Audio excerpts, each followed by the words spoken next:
Nous avons été très intéressés par le produit Kelp pour son intérêt à sécuriser donc, les rendements en vigne. Donc pourquoi sécuriser les rendements? Tout simplement pour une première cause qui est la maladie des bois, c'est-à-dire principalement l'ESCA, qui touche, je pense, la plupart des vignobles en France. Et donc nous avons un pourcentage de pieds qui sont dits non productifs et ces pieds-là, malheureusement, ne feront rien.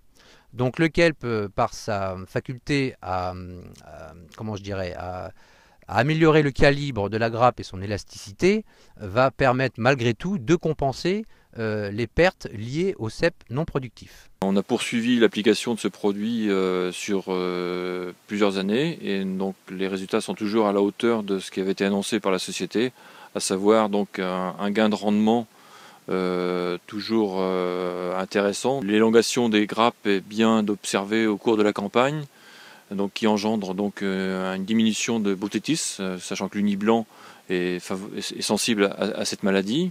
Donc les résultats des 5 parcelles en 2013 montrent un gain significatif, sans dépréciation de la qualité du TAV. Donc les résultats obtenus sur notre cépage uni blanc sont les suivants. On obtient en moyenne donc un poids moyen de grappe supérieur pour les parcelles traitées basse foliaire Kelp, donc un gain de 6,5% donc pour le poids moyen de grappe.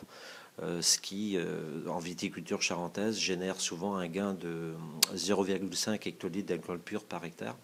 Donc un résultat très très positif et très rentable pour le viticulteur. Avant la récolte, nous avons noté donc une réaction rapide du feuillage après l'application, notamment sur des parcelles en argilo-calcaire qui ont des sensibilités à la chlorose.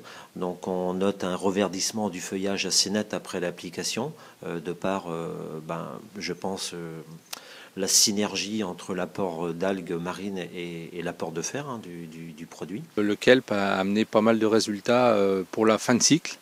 Notamment, ça évitait un petit peu les stress, ça nous permettait un bon développement de la baie.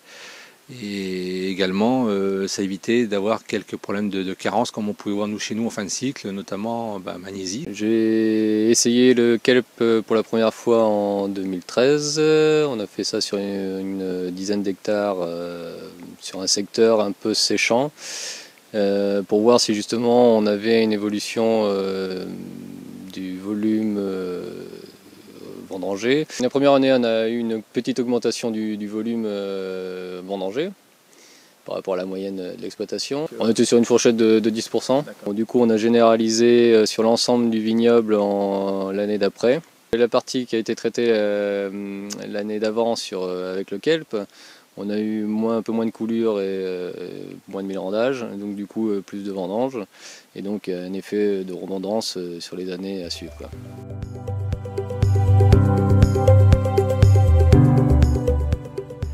L'avantage de ce produit, c'est qu'on peut le mettre à des endroits en même temps que les fongies classiques, ce qui nous permet d'éviter des passages supplémentaires pour mettre ce produit sur la vigne.